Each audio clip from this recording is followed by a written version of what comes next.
Welcome to My Weekly Mixtape, a podcast that takes the classic mixtape approach to building a modern playlist. I'm your host, Brian Colburn. Joining me once again as guest curator is fellow Pantheon Podcast Network mate Jason Whissell, host of the It's Not That Bad and There Can Only Be One podcasts. Jason, welcome back to the show, man.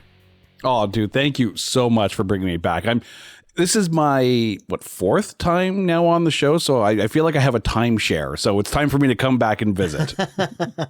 A series regular, if you will. Well, first, I'd like to start by thanking brand new Patreon mixtaper Tom Hutchinson, because he suggested the theme of this week's episode, which is 90s Canadian artists. So, Tom, first off, thank you so much for joining the Patreon mixtaper family, and I look forward to our future music discussions in the forum as well as on the show itself. And if anyone listening wants to suggest themes for future episodes, visit the My Weekly Mixtape Patreon page at patreon.com/My Weekly Mixtape. Now, 90s Canadian artists. I don't know. As soon as I decided to pursue this episode after Tom and I talked, you immediately came to mind because A, we always have a great time talking music, and B, you kind of have home field advantage for this one, eh? Well, I don't know how many times I've been on your show, and I feel like I have to apologize because my Canadian starts to show with some of the picks. Even going back to Playlist Wars and the songs of 1991, I think I did whatever I could to make sure that I mentioned certain Canadian artists. And I'm sitting there looking at my list from that 1991 episode. I'm like, there's a lot of Canada on here. I might not want to put them all in, but I guess this is the one episode where I have zero shame in my Canadian showing. I've got my poutine, I got my Joe Louis, and my ketchup chips. We are ready to go. Well, as someone who grew up with much music and a slew of Canadian artists that may not have crossed the border into the U.S. tonight, which is where my picks and choices are going to be coming from that mindset, how hard was it for you to find a focus for the songs you're bringing to the table tonight? You assume that I'm ever really focused. But the interesting thing here is that squirrel. But the funny thing is, when you think about the 90s, I was in a band playing in the 90s, an original band. And I was very fortunate. I had the opportunity to open up for certain bands like Junk House and Rusty. So some of my influences, of course, are going to go into, that era, but at the same time I was also doing a lot of DJing as a freelancer, so I had a lot of music that was not necessarily from rock in my CD collection because I needed it because people wanted to dance, and apparently not everyone dances to the music I listen to. Harem Scarum, but I'm just saying I freaking love Harem Scarum. You just can't dance to them. But yeah, so I wanted to get a good cross section and be ready for pretty much anything. Well, I am coming from a place of tons of research and tons of, I didn't realize they were Canadian moments over the last month that I've been preparing for this episode. So I'm really excited to see how many times I surprise you with my Canadian music knowledge and how many times I'm kind of on the nose. Well, it's funny because when you think about some of the past episodes on your show and on There Can Only Be One where you've been a guest on, we pretty much have a good idea of each other's musical interests. So I'd be curious to know if you have guessed what my first song is going to be. Well, I assume nothing less it's going to be Celine Dion, but let's pause for a minute and get down to business before we get to that first pick. Tonight, as I mentioned at the top of the show, Jason and I will be curating a 90s Canadian artists mixtape, and we'll use the old cassette deck approach. Jason, as my special guest, will begin side A with his first song choice, and then I'll add a song that I feel best follows up that choice. We'll then flip-flop choosing songs until we've mapped out 10 songs for side A. We'll then give our mixtape the proverbial flip, and we'll map out side B, only this time I'll kick things off with Jason choosing second. Our overall goal for this episode is to craft the best 90s Canadian artists mixtape possible through only 20 songs. At the end of the show, you can take our conversation to the next level by visiting the episode page at myweeklymixtape.com to give our final mixtape a listen via the embedded playlist. And if you like what you're hearing on the show, you can help me out by either telling a friend, leaving the show a 5-star review wherever you're tuning in, or, like I mentioned earlier, becoming a Patreon mixtaper at patreon.com/myweeklymixtape. And a few of the Patreon mixtapers chimed in with songs that they would use to kick off tonight's episode, and I want to give a shout out to a few of those. Tom Hutchinson, the person who requested this week's topic, chimed in with Bare Naked Ladies' Old Apartment. Chad Lamassa chimed in with Econoline Crush's Hollow Man. Cactus Pete chimed in with Rush's Virtuality, Bare Naked Ladies 1 Week, and Snow's Informer. Seeker chimed in with the Tea Party's Fire in the Head, the opening track from their 95 album, The Edges of Twilight. And Philip Bergman chimed in with Our Lady Peace's Potato Girl. So with that, Jason, I'm officially pressing the record button on our mixtape, and the floor is yours. What song did you choose to kick off side A? Celine Dion? You would think, but as we were talking, before recording this episode, as a Canadian, we apologize for Celine Dion and Bryan Adams on a regular basis like it's our job. So, no, Celine Dion is not my first pick. There were some really good songs in that list from the Patreon mixtapers, especially from Chad Lamassa, who chimed in with Econoline Crush. I was really fortunate to be able to open for Econoline Crush a few years ago with my band, the freaking Lolas. They were so much fun, and I freaking love the Devil You Know album. But I was flip-flopping between a couple of songs to start this tape with. And then I was scrolling through X, and I saw a post that you put up today. So you inspired my first pick. Oh. Off the album Bionic, I'm going with Sandbox's Curious. When this album came out, I could not get enough of it. And there's a little bit of Canadian royalty in there because the singer is actually the cousin of Anne Murray. Now, the reason why your post actually inspired me is because you put a picture of yourself with Bubbles from the Trailer Park Boys on X. Take a look at the video for Curious very closely, and you'll realize that the guitarist from Sandbox is Bubbles from the Trailer Park Boys. Yeah, I simply had to reply with that photo because mixtaper David Owens chimed in using a Bubbles GIF, and I thought it would be funny to reply with the photo saying, I think he sees otherwise.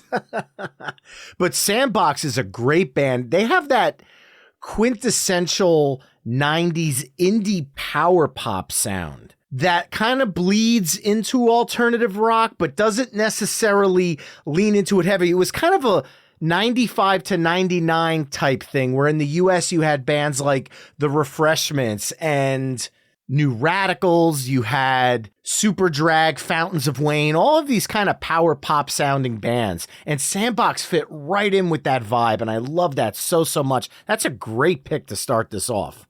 Well, the other thing, too, is they came out around the time that there was a lot of music coming out of the Maritimes. Of course, you had Sloan being one of the bigger artists. And you had Eric's Trip and Jail and the Super Friends and some really, really good Maritime-based bands that did. They had that power pop, and it was around this time, too, that Trouble Charger was also getting really big as well. Like, I cannot stress how important 1990s much music was to anyone who grew up in that era and their music tastes.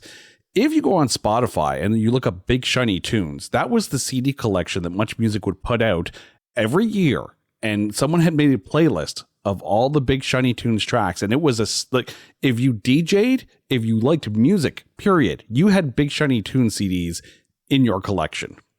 Well, thinking of something that might be on one of those Big Shiny Tunes CDs, I'm going to lean into this power pop a little bit and go right to the end of the decade and go with a legacy artist. Well, he had the touch that Jakob Dylan from the Wallflowers had, as his father was rock royalty. And in 1999, and Tal Bachman, who is son of Canadian rocker Randy Bachman and nephew of Robbie Bachman of Bachman Turner Overdrive, put out one of the, I'll say it, one of the greatest power pop songs of the 90s. And that is his massive hit, She's So High, which, if the song name sounds familiar, it was featured in the American Pie movie. So it had that touch to it where people kind of associate the song with those late 90s kind of teen comedies that were so huge at the time. And for punk fans out there, 4 Years Strong in 2009 on their Explains It All album covered this song in a pop punk version, which is absolutely awesome. But the original is so infectious. This is the type of song that you knew was going to be a hit regardless of who his parents were. But as soon as I heard the name, I wondered to myself, is there some kind of relation here? And sure enough, there was. And this song is just, I'll say it, it's a perfect power pop song. So I think following up Sandbox's Curious, I'm going to go with Tal Bachman, She's So High. There were certain songs when they came out on the radio that kind of tested your ability to sing along with them because they were hitting pretty high notes. And this coming from a guy who listens to a lot of Dream Theater and early Queensryche, I'll fully admit, there's no way, even in a falsetto, I'm going to hit those notes. She's So High is not that bad as far as you know, a higher register goes, but it was definitely testing my ability to sing along with it in the car. But knowing that, I think I know where I'm going to go with this one. And I'm going to go to the opposite end of the vocal registry spectrum here. I'm going to go low. I'm going to go low with the dulcet tones of Brad Roberts harmonizing with Ellen Reid. I'm going to go with the Crash Test Dummies. And I'm going to go with The Ghosts That Haunt Me. It's a wonderful song. Absolutely wonderful song. When those first albums came out, like you think about Superman's song, it was such a iconic song for them. And I love the fact that they're still out there playing. And yes, admittedly, if you weren't singing along with well, you knew all the words anyway, so you were fine. Ghosts That Haunt Me, though, just had such a fun, I almost want to say a Celtic vibe to it. And again, there was a lot of those maritime Celtic vibes that was going on in the 90s as well. You know, not necessarily out of Sandbox, but there were a lot of bands like Spirit of the West, Ashley McIsaac, Melanie Doan, that all had those maritime Celtic influences into them. This definitely had that as well. Well, you scooped me on the band. There was no way we were getting through a 90s conversation and not talking about Crash Test Dummies. I had in my bank. That was the massive hit in the US, the one that was the go-to song, the one that Weird Al parodied in headline news. That's the one that really hit big for me. But that entire album, actually everything the Crash Test Dummies did in the 90s was epic. One of those bands that I think is, at least from the US perspective, severely underrated. I'm not sure if they have more of a footprint in Canada than they do here in the US, but severely underrated here. Well, that's always the surprising thing is bands that are huge here and never get any play in the States. I had Jesse Jackson on from the Set Lusting Bruce podcast on to There Can Only Be One, talking about Bruce Springsteen, of course. And he was mentioning that someone introduced him to the Tragically Hip, which is literally Canada's house band, basically. And he had never actually heard them. And, you know, every documentary about a Canadian band, the pinnacle is always, when do they break it in the States? For Rush, when do they make it big in the States? For Triumph, when do they make it big in the States? What's the state that broke them? You know, for Rush, it was Ohio. For Triumph, it was Texas. Aside from that, though, sometimes we kind of like to keep bands to ourselves, I guess. I don't know. But Crash Test Dummies, it does surprise me that they didn't make it bigger on college radio in the States, but I also understand it as well. Well, following up the Crash Test Dummies, I think I'm going to go back even further and go with what is definitely a legacy artist, because in the 90s, there was a resurgence of 70s artists that were still putting out music in the 80s, but then had moments in the 90s that almost seemed bigger than anything they had done in the 80s. First and foremost, I think back to 1993 and Meatloaf, Bat Outta Hell 2. I Will Do Anything for Love, But I Won't Do That. The song was just massive and truly introduced an entire generation to both Bat Out of Hell 2 and 1 simultaneously, because a lot of the people our age didn't know Bat Out of Hell unless our parents played it. Along with that, you had obviously my favorite artist of all time, Tom Petty.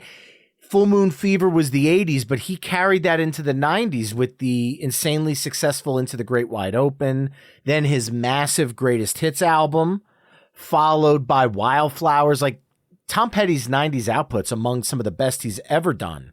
And then you had Eric Clapton's 1992 Unplugged concert that introduced that new version of Layla that was originally by Derek and the Dominoes. So artists and bands from the 70s were having a resurgence in the 90s and falling in neck and neck.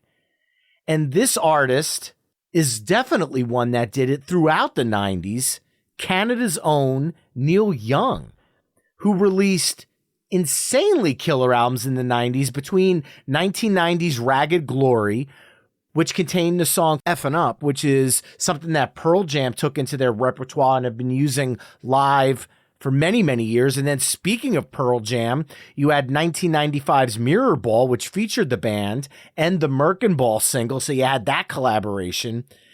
But I'm going to have to go with, coming out of the Crash Test Dummies, the beautiful follow-up to 1972's Harvest. And I'm going to go with the title track, 1992, Harvest Moon. Because at this part of a playlist, we've got a few songs we could take it down and kind of get a little mellow for a track. And I think this is the perfect example of that. I did mention that I DJ'd a lot back then. Guaranteed, Harvest Moon got played a lot when it came time to, all right, if people want to slow dance now, I know exactly what to put on. It's just such a soft song. And when you watch the video too, the video is the perfect setting for it, almost like a barn dance. And again, another song that Much Music really catapulted. Like, people don't today, like right now, you want to watch a music video, you go on YouTube. It's whatever, right? The idea of entire hours dedicated to specific genres, and because you had to fill that, what was called CanCon content. So the CRTC would make Much Music and radio stations hit what's called a CanCon quota, as in X percentage of every hour had to be Canadian artists. So that's why you had a lot of these, up and coming bands getting played a lot. As well, there was something called Video Fact, which was a government grant that was allowing up and coming artists in order to be able to access funding to create videos to help promote their music and help get them on the road. Not that Neil Young needed Video Fact, but I'm just trying to put it out just how important Much Music and Video Fact were in really shaping the landscape. Had it not been for Much Music, Harvest Moon would have been a great song and still would have played on radio, but not necessarily every single radio station. That was the key thing, right? If you like country, you were going to listen to country radio. If you liked rock, you were going to listen to rock radio. If you liked music, period, full stop, you were watching Much Music, and you wouldn't mind watching, shows like Rap City and the Power Hour and The Wedge, and getting a lot of different music thrown at you. And it really broadened your horizons rather than being stuck in, for lack of a better term, a genre hole. By all means, and Neil Young definitely crossed that barrier in the 90s. His relationship with Pearl Jam really solidified him as an icon in that grunge alternative space. And yet Harvest Moon definitely lent itself to like the end of the night album, I always called it. You were leaving a party and you just wanted something mellow to listen to on the way home, but it had to be good. And let's be honest, and if I'm being honest with myself, Neil Young's Harvest is probably my favorite album of his of all time, and Harvest Moon is the perfect bookend to it. So I just think it's an amazing album that could have been released in the 70s, could have been released in the 90s, and could have been released yesterday and just still checks all the boxes. So it's a timeless song for me as well. But now I'm throwing it back to you to follow that up, because I know that takes us down several notches. So I'll be curious to see how you kind of bounce off this one. I thought we might end up kind of in this side of things because Neil Young was always going to be an option that was thrown in. So I was ready for this one. I was fully ready for this one. And I'm going to go all the way back to 1990 and Blue Rodeo's Casino album and the song Trust Yourself. I don't think that there is any other band that was able to not just walk that line between country and pop, but literally dance on both sides of it and be accessible to both country and pop music fans. Blue Rodeo is just a stupidly talented band. And Jim Cuddy's voice is, no matter what he's singing, it's solid. If you've ever heard the song Try, Jim Cuddy's voice is the song, period. But Trust Yourself, genre-wise, it fits with Neil Young, but it does bring the tempo back up a little bit. I love the fact that you mentioned the connection to country music, because Blue Rodeo definitely is one of those bands that you could rock on both a country playlist as well as a rock playlist, and neither one seems out of place or out of touch. They just have that definite crossover appeal. And I think I have the perfect song to come out of that. And I'm going to go up 1 year to 1991. Now, this song was a massive pop rock hit. However, country music sunk its teeth into it.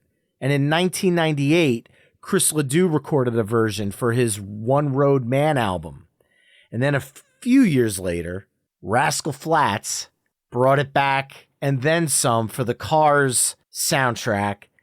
And I am going to go with Tom Cochran's Life is a Highway from 1991's Mad, Mad World. You could not escape this song on Top 40 radio for all of 1991. And to this day, when Colburn and Company plays, we open up with this drum beat, people immediately pep up. It's just one of those songs that raises eyebrows. And we've talked about this in the band. It's a great song. And I think because there's not a lot of country bands in New Jersey, there are some that incorporate country into their repertoire, but there's not a ton of country music artists that are out playing nothing but country songs here in New Jersey. Life is a Highway is just one of those songs that seems to be pleasing both sides of the audience, because the people that listen to country know Chris Ledoux and know Rascal Flatts, so they're pulling from that version. And then the rock people are pulling from Tom Cochran. So I think this is a nice fit coming out of Blue Rodeo, because it leans into that, is it rock, is it country feel? So Life is a Highway. If I told you that almost guaranteed at any given time, if you tuned into a pop or a rock radio station, every hour you were going to hear Life is a Highway, you're just Canadian at that point. It doesn't matter who you were, what province you were in, what territory you were in, that song was getting played ad nauseum to the point that you were nauseous after hearing it. Now, so many years later, we like it again. It's okay. We're good with it again. But it was one of those songs that got played so much. It was literally like the biggest song of the year, and justifiably so. Like it's an absolute, for lack of a better term, it's a bop. It's a bop. Yeah. But I think I know where I'm going to go with this one. I'm going to go back another year, back to 1990, and a band called the Northern Pikes. Vocal harmonies completely on point. And I'm going to go with a song that's actually in my band's current, or my cover band's set list, She Ain't Pretty. It has this very hippie shake kind of rock bar kind of feel to it. It's so much fun and almost self-knowingly just has a bit of a laugh. And, you know, if you haven't heard the song, by all means, go have a listen to pretty much anything from the Northern Pikes off of their Snow in June album. That album was huge. I had like about 3 songs from the Northern Pikes. I was like, whichever way we're going to go, I'm going to squeeze a Northern Pikes song in there because, again, their vocal harmonies are always on point. Jason, I knew this moment was going to happen at some point in this episode, and it's happening now. And I think it's really, really cool because, believe it or not, I haven't heard anything by the Northern Pikes. And I am so excited to finally get one that I'm like, ooh, something to dig into. So now, because of the power of podcast editing, I'm going to snap my finger and come back and know exactly what song he's talking about. And with the snap of a finger, we're back, and I now am familiar with the Northern Pikes. Jason, this is actually kind of cool because you get to hear my first impressions of the band and their music, which is a first on this show. And the first thing I'll say is you hit the nail right on the head. Hippie, hippie, shake. That is a classic barroom stomp blues rocker. For me, I immediately think of Georgia Satellites, Keep Your Hands to Yourself, which is definitely a little slower, but it's one of those Eddie and the Cruisers on the dark side. Well, that's actually John Cafferty and the Beaver Brown Band, but for all intents and purposes, it's Eddie and the Cruisers. But I digress. This is a barroom stomp kind of song, and I absolutely love it. And I'm now going to be searching for this album because I just totally dig this vibe. So thank you, sir. You introduced me to a quote-unquote new-to-me Canadian artist today, and I absolutely think that's amazing. Well, they have a number of albums, and they are still actually putting music out today. There, like I said, some of the songs that I was thinking of bringing in, some of them actually didn't qualify because their Big Blue Sky album was released in 1987, so that eliminated their big song Teenland. The other big album that I really wanted to talk about was Neptune, their 1992 release, because if you like She Ain't Pretty, Twister also has that same vibe, that same hippie hippie shake vibe. But there's a few songs on there like Believe that it's just, and Worlds Away. Like the Northern Pikes, while they didn't hit as big as of a name hit as like a Tom Cochrane or a Bare Naked Ladies, musically in the 90s, they could not be beat. At least, again, that's personal opinion. Looking through my bank of songs, I don't have a lot of Canadian barroom stomp blues rock kind of stuff. However, I'm going to put on my cover band cap for a minute. And as somebody who also plays in a cover band, you'll understand where my mentality is going to head with this next song choice. The Northern Pikes gets everybody up on the dance floor. She Ain't Pretty is very much kind of like that masculine type barroom stomper. Is that a safe assumption? Having played that song live, yes, absolutely. Okay, so let's balance that scale a little bit and bring something in from a female perspective that certainly keeps the women up on the dance floor dancing. And if the women are on the dance floor dancing, chances are the guys are too. But I'm going to follow the stomp of the barroom stomp. And mixtaper David Owens is about to start celebrating his ass off wherever he's listening, because I am going to go off of 1995's The Woman in Me, Shania Twain, Any Man of Mine. Now, at this time, I was in college in North Carolina. Shania Twain broke with this song. It was all over radio. Hell, Cletus T. Judd, who was like the country version of Weird Al Yankovic, did a parody of the song If Shania Was Mine. This song was everywhere. I would have to safely say that at least a few years went by. This is, again, going back to the 90s when we couldn't just Google something instantly and get an answer. There was a good period of time before people realized that she was a Canadian artist. Everything she did with Robert Mutt Lange on these albums really spoke musically to the country music scene at the time. And she was such an it person.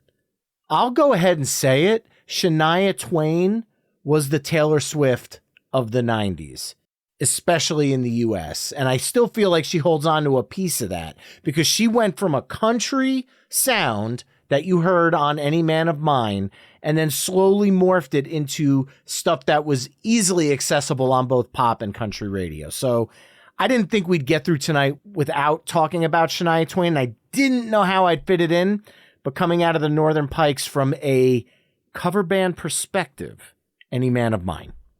I mentioned at the beginning of the show that we Canadians, we apologize for Celine Dion and Bryan Adams on a regular basis. We do not apologize for Shania Twain. We gave her to the world. You're all welcome. It's funny.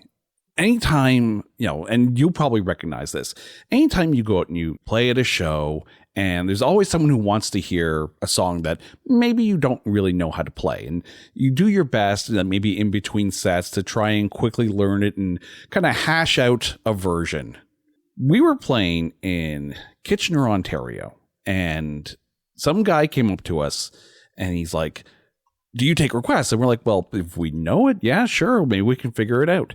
And he says, I really want to hear some Shania. I'm like, okay, what Shania song? He's like, I want you to play Man, I Feel Like a Woman. It's my song. And I'm like, dude, that's your song? Okay. Really, really wanted us to play Man, I Feel Like a Woman. We had to learn it in a very short span of time, and dude lost his itch. Like, this was very much we've got 15 minutes in between sets. Let's very quickly figure out how to play this song. We probably butchered it, but it actually ended up in our set list. And does not matter the club that we play in, that song, Man, I Feel Like a Woman, is going to get people on the dance floor dancing. No matter anything Shania Twain does, really, is going to get people on the dance floor. You can't deny she was and probably still is one of the biggest country stars out there. The fact that she's out and touring again. I was wondering if Shania Twain was going to come up. And then I was like, okay, I know where I'm going to go after Shania Twain, because there was this story about Shania Twain playing a show and bringing up this young girl from Napanee on stage to sing with her. And that girl was Avril Lavigne. But Avril's albums came out after 1999, so I couldn't actually go there. But I know where I'm going to go with. And I'm going to go with Halifax, Nova Scotia's Melanie Doan off of the album Adam's Rib. I'm going to go with the title track. I mentioned that a lot of the maritime artists had a very Celtic feel to it, and Melanie Doan's Adam's Rib album had a lot of violin work on it. The entire album, if you like female singer-songwriters, this album is a must listen to, and it got played a lot, not just on the radio, but her songs off of this album ended up in shows like Party of Five, Baywatch, Buffy the Vampire Slayer, Brothers and Sisters, Resurrection Boulevard. Like, that album hit everywhere. And if you want some good middle of the road, not like feels, but like medium tempo, violin influenced singer-songwriter pop rock, this album is must listen to. Adam's Rib by Melanie Doan.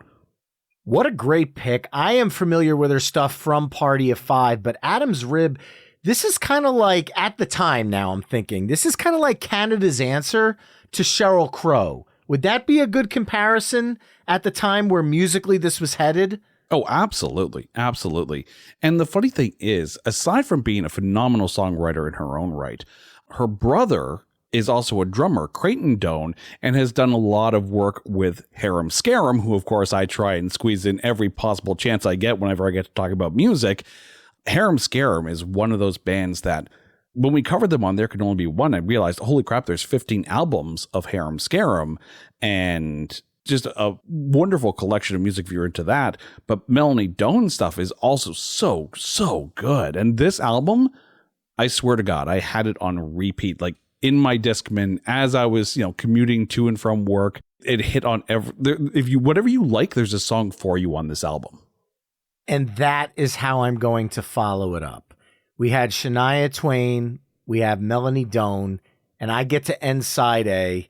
So I'm going to go with an album that in 1995, I could not turn off and I could not stop listening to. Now, for me at the time, this was a brand new artist that just so happened to be on one of my favorite Nickelodeon shows growing up. However, to you and the rest of Canada, this was her third album.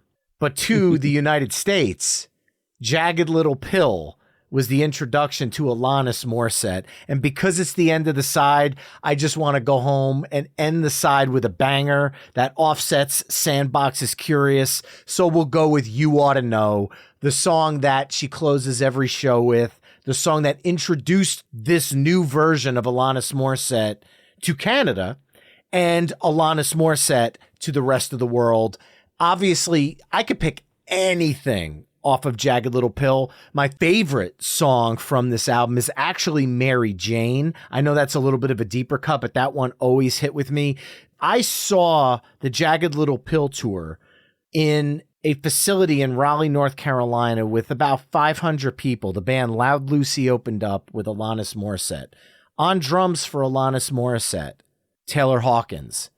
And they played basically the album front to back. And I fell in love with Alanis as an artist. I fell in love with Taylor Hawkins' drumming. Like, everything about it was perfect. A year later, we were seeing her at an arena with Garbage opening for them. You can't talk about a Canadian's impact on rock and pop music in the 90s without talking about Alanis. So closing out side A, Alanis Morissette, You Ought to Know. And you ought to know she was going to make this playlist. Well, it's funny too, because Alanis and I both grew up in Ottawa. So we got to hear a lot of those first two albums when they first came out. Of course, she sang the anthem at the very first Ottawa Senators home game, where they actually beat the Montreal Canadiens and then proceeded to have one of the worst records that entire NHL season. So yay, I guess. But, but the funny thing is, when that album came out, we were so used to hearing her dance stuff, Never Too Hot and Plastic. And then all of a sudden this album comes out, like, whoa, what the hell happened? I'll agree with you that while You Want to Know is a good song, my favorite one off that album, one I actually had on my list, so you kind of scooped me on this one, was Forgiven, which ended one of the great tune. Oh, so good. My wife Carrie and I actually recently went to go see the Toronto production of Jagged Little Pill. And if you have not had a chance to go see this stage play, go see it. It takes a lot of her music and reimagines it into the story to the point of I would love to see this play. And Carrie mentioned this on a recent episode of Keep Watch Pass. We would love to see this play get the Hamilton movie treatment where they just tape the stage play rather than turn it into a scripted movie. And because it is so well done. Been on my list to see. I'm hoping to make this year the year I check it off my bucket list. And I'm also hoping to make this year the year that you stumble across those first two albums for me, because they're up in Canada. I can't find them in all of my hunting here in the US. So I got to throw you on a mission. I need to find Alanis's first two albums on CD. So to my friend up in Canada, maybe you can make that happen for me this year. I'm going to have to put together like a Canadian care package. There'll be some Northern Pikes in there. There'll be some Alanis. We'll get a few in there for you.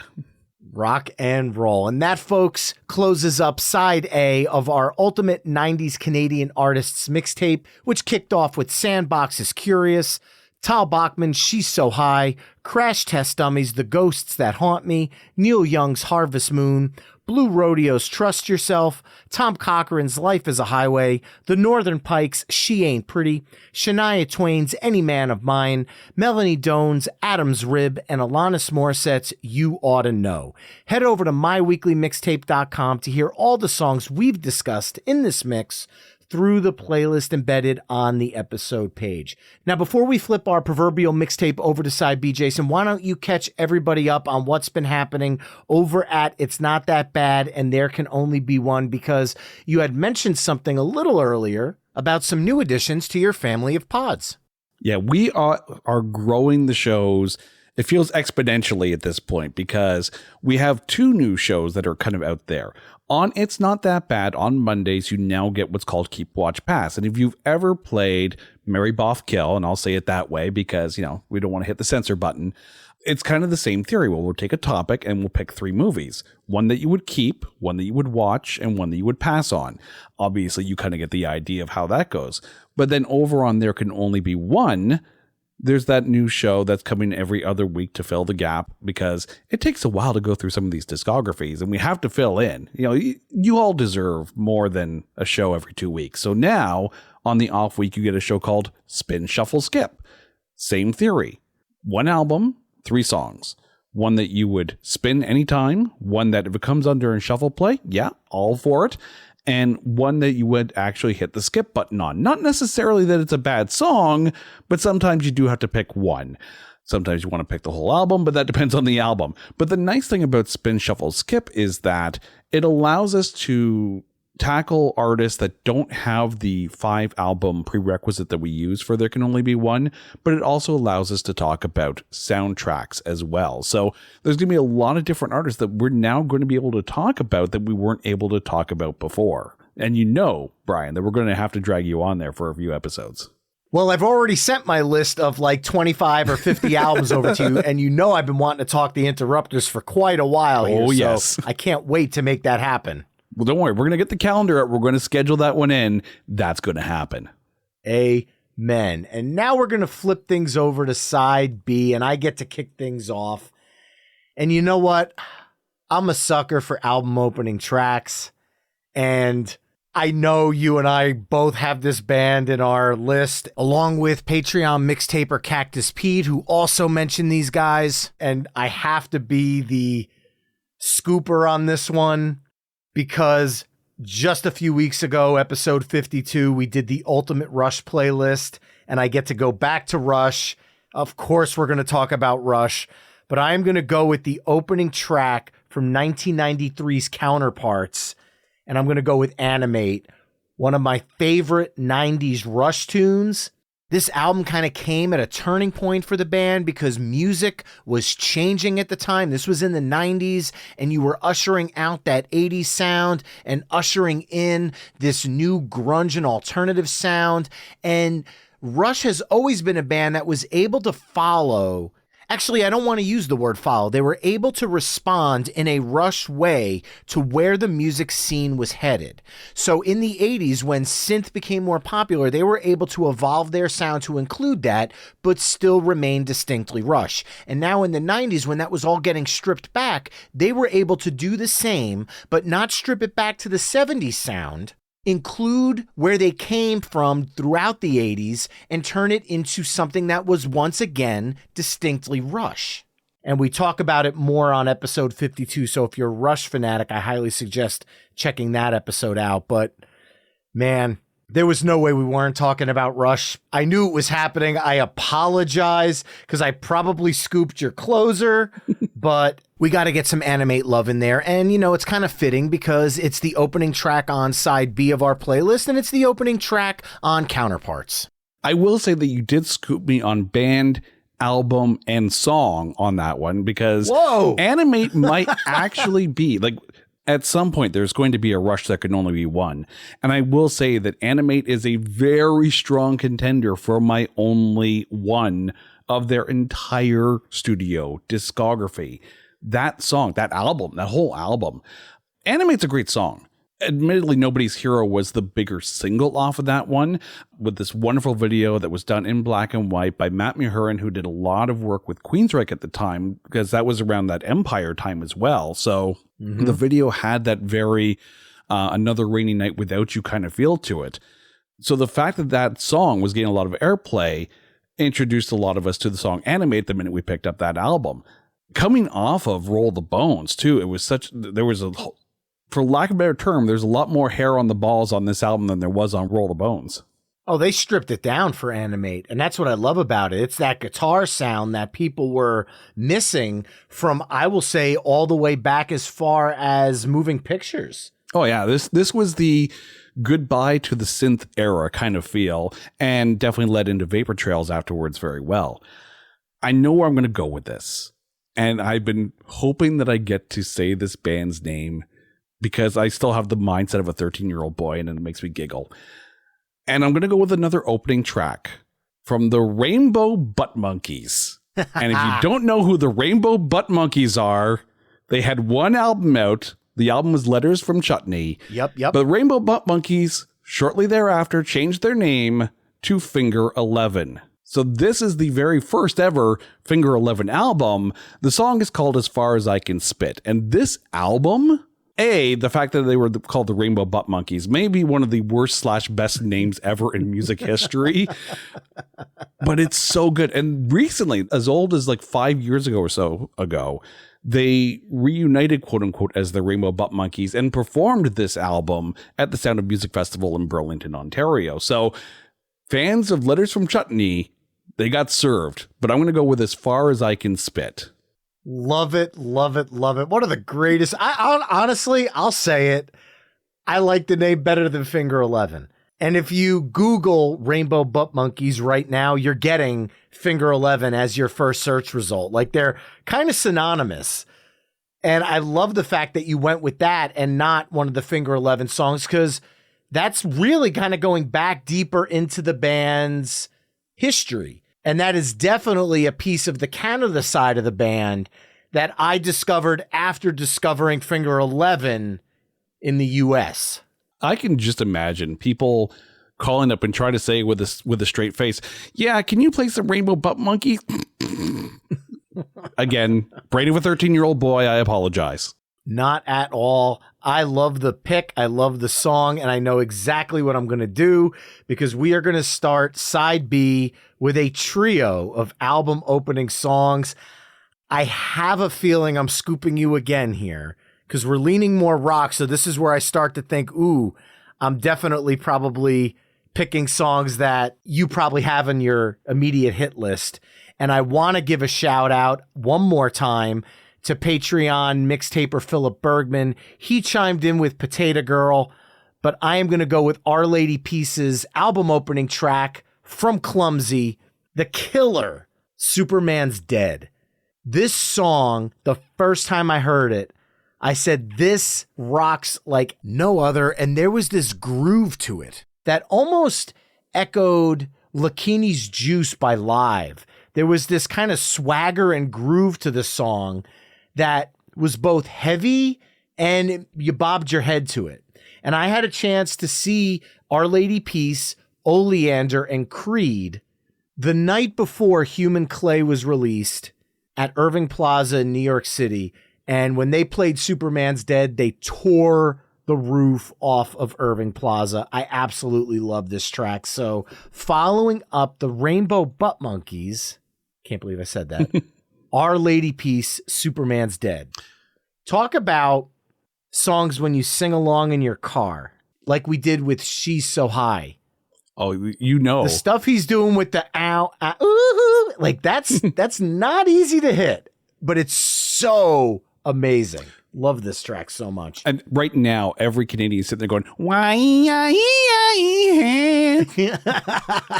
I will say you scooped me on the band, but all the songs that I had in my back pocket were all off of the previous album, Navid. Which I figured. Yeah, especially because the bass tone on that album was like, you listen to that first song, or Navid, the title track from that album, and the bass tone on it is so nasty and tasty at the same time.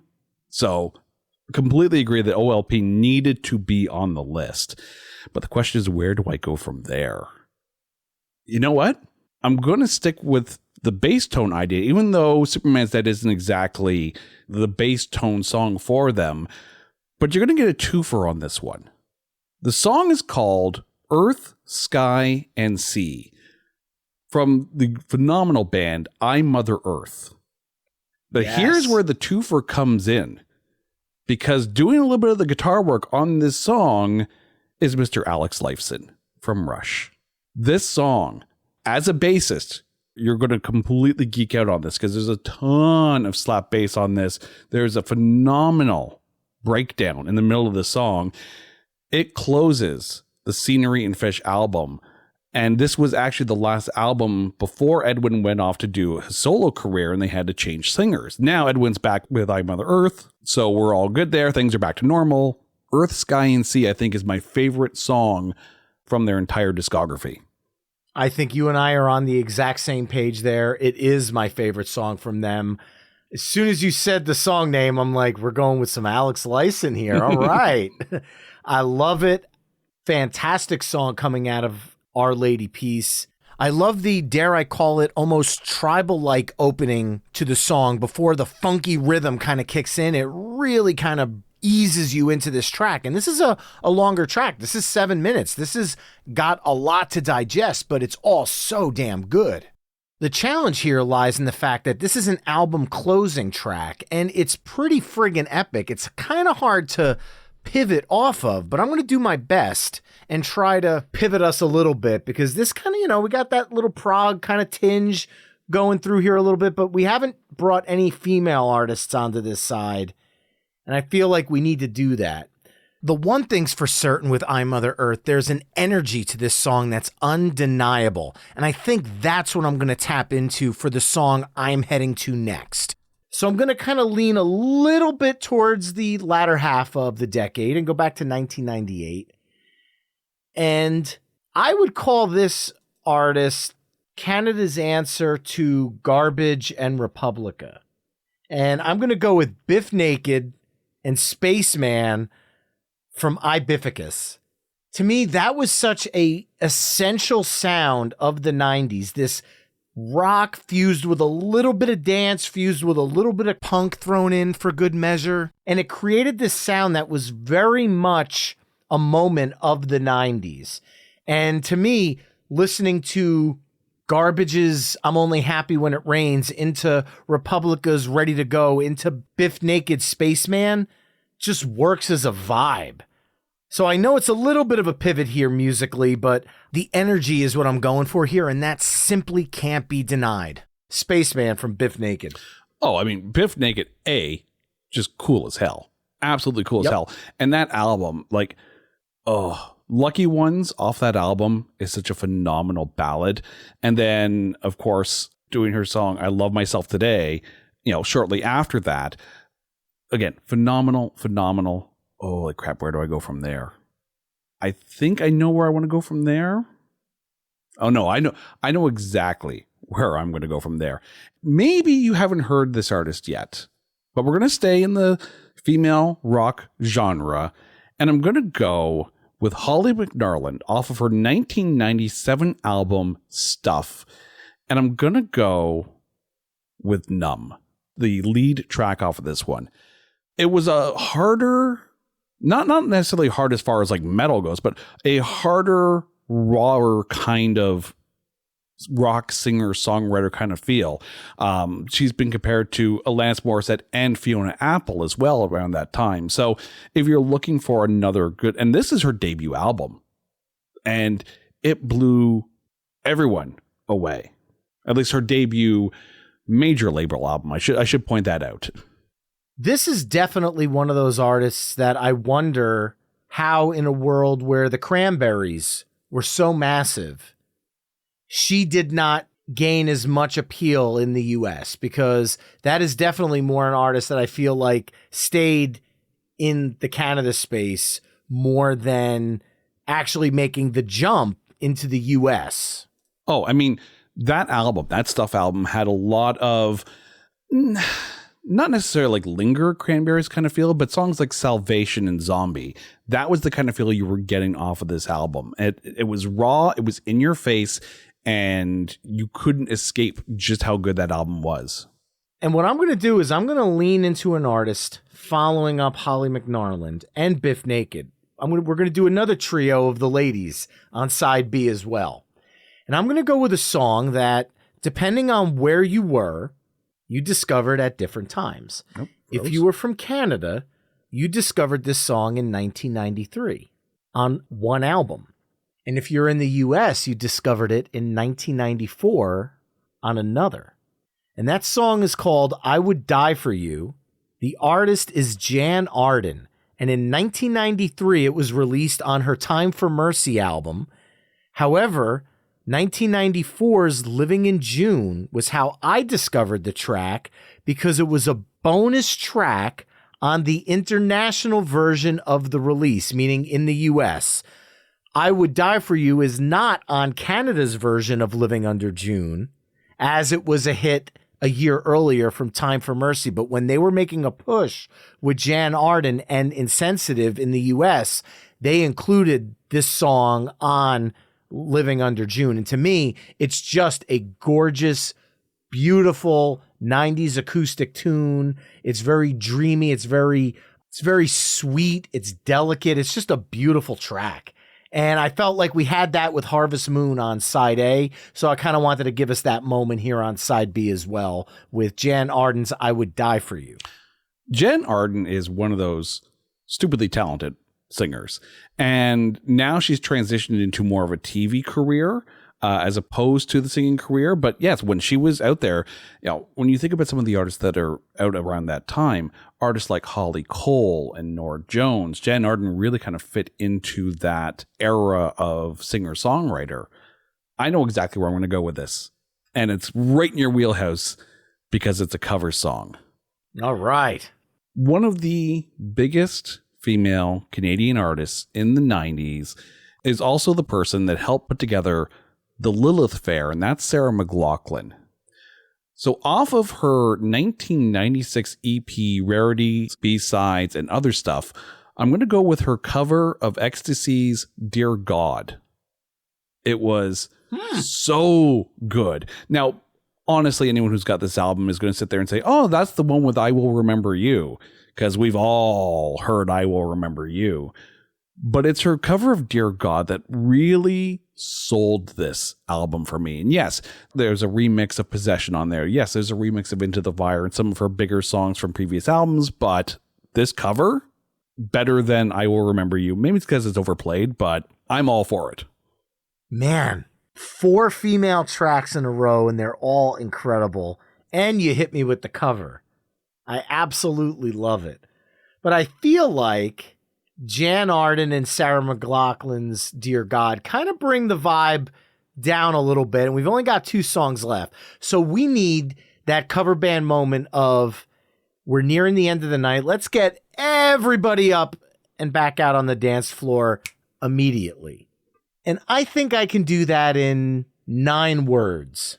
I am going to echo Cactus Pete with this one. It's been 1 week since you looked at me. Bare Naked Ladies, 1998 stunt. Inescapable, no matter what country you were in. This was the song that truly launched Bare Naked Ladies into the stratosphere musically. Now, I know that Tom Hutchinson chimed in with Old Apartment. I could have easily went with If I Had $1 Million here, especially coming out of Jan Arden and Sarah McLachlan. But I feel like I wanted to pick the party back up and not lean into the more mellow half of the side. So yes, it's a total record scratch moment. But hell, who knows? Maybe you'll close things out with Snow's Informer now because of the weird way I took this. But I got to go with, I mean, come on. When you talk about songs that's fun to attempt to sing along with, this is one of them. Again, you think about the movies like American Pie. This song was synonymous with those movies. And it's just, I'll say, it's just so much friggin' fun. The song never got old to me. I could hear it 1,000,000 times, and it always puts a smile on my face. It always makes me happy. And yeah, that's as my last pick of the night, Bare Naked Ladies, 1 week. It always baffles me that it took that long for the Bare Naked Ladies to make it big in the States, because I remember when the Yellow Tape came out, and this was in 1991, and everyone was hearing If I Had $1 Million, and of course that also had Be My Yoko Ono and Brian Wilson on it, and of course this is also around the same time that they did their cover of Bruce Coburn's Lovers in a Dangerous Time. Yes. Everyone I knew had the yellow cassette, especially because it also had their cover of Fight the Power. So the fact that they were pulling off those kind of covers, phenomenal. And Gordon, the minute Gordon came out and hit the stores, like as a DJ, I was playing those songs every night. Like I actually had Old Apartment and Enid both on my list because anything off of Gordon was definitely going to be called for. And again, from a Canadian perspective, it's fascinating that it took 1 week to hit. And of course, now anyone who watches reruns of The Big Bang Theory gets their Bare Naked Ladies kick every episode because, of course, they did the theme song.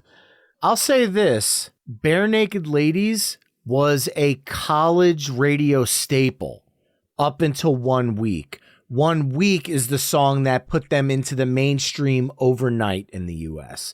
At the time I was in high school we were all familiar with it from the college radio stations in the area. But mainstream radio fell in love with them at 1 week, at least here in the U.S. Coming off of 1 week, and you wanted to pick things up, and I normally, me, I like to kind of land the plane softly when we get to the end of the Celine cassette. Dion. No, not Celine Dion. We're still not doing Celine Dion. I feel bad because the Celine Dion fans listening are going to be mad at us. You realize? Well, this cassette will go on. But here I had Volume 2. Oh, no, trust me, I have enough songs for volume 2. So if we ever get back to this, absolutely. I think I know where I'm going to end it. I had about 3 or 4 songs that were earmarked for the ending. But I think I'm going to go with a song that's, again, in my band's set list, that if we're not ending the night with Sweet Caroline, we're ending the night with this song. So allow me to quote, "You'll have to excuse me. I'm not at my best. I've been gone for a week. I've been drunk since I left. And these so-called vacations will soon be my death. I'm so sick from the drink. I need home for a rest. From Spirit of the West." And I feel like it works well because we started off the cassette with more of that maritime Celtic kind of feel. This song, it entered our set list because we needed something to play for a St. Patrick's Day show. And then we saw how people absolutely lost their ish every time we play this. This is the ultimate party drinking song if you are Canadian. And if you haven't heard it, please go listen to it. To me, Spirit of the West is kind of ending the night on a Dropkick Murphys end in the Massachusetts-Boston area. It has that same vibe. They're cut kind of from the same cloth, and it's definitely a raise your glass and everybody singing along at the top of their lungs kind of track. Oh, yeah. It definitely brings the same kind of response as a Shipping Up to Boston would for sure. And again, it's just one of those ones where people are going to lock their arms and spin around in a circle on the dance floor and probably spill a lot of beer and make the floor really sticky as we load out at the end of the night. Not complaining, maybe complaining a little. But again, you've got the Celtic feel, you've got the maritime sounds, and still to this day, because remember, this song came out early 90s as well. To this day, it still gets people on the dance floor. Perfect way to close things out tonight for Side B, which kicked off with Rush's Animate, Rainbow Butt Monkeys, As Far As I Could Spit, Our Lady Peace, Superman's Dead, I'm Mother Earth, Earth, Sky, and Sea, Biff Naked's Spaceman, Holly McNarlin's Numb, Jan Arden's I Would Die For You, Sarah McLachlan's Dear God, Bare Naked Ladies 1 Week, and Spirit of the West, Home for a Rest. Head over to myweeklymixtape.com to hear all the songs we've discussed in this mix through the playlist embedded on the episode page.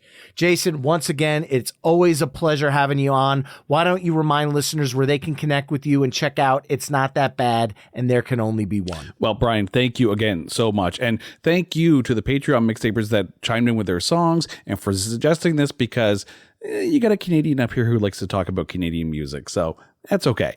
If you want to find It's Not That Bad, where we review bad movies, or at least critically panned movies, not saying they're bad, because the show's it's not that bad. You can find us on social media at Not That Badcast. That's where you can also find Keep Watch Pass. For the music shows, There Can Only Be One and Spin Shuffle Skip. You can find us on social media at Only One Cast, or you can find it all at our website, notthatbadcast.com. Well, Jason, this is always a pleasure. Thank you again for joining me and looking forward to our next crossover, which will probably be happening, I don't know, next week or something. Don't worry, the plate is set at the table for you. We're good. Remember, mixtapers, you can find My Weekly Mixtape on almost all the social media haunts at My Weekly Mixtape. You can also head to myweeklymixtape.com to check out the full catalog of My Weekly Mixtape episodes. And finally, if you like what you're hearing on the show, you can help me out by either telling a friend, leaving the show a 5-star review wherever you're tuning in, or becoming a Patreon mixtaper at patreon.com/My Weekly Mixtape. That's all for this week. Thanks again for listening. And until next time, enjoy the tunes.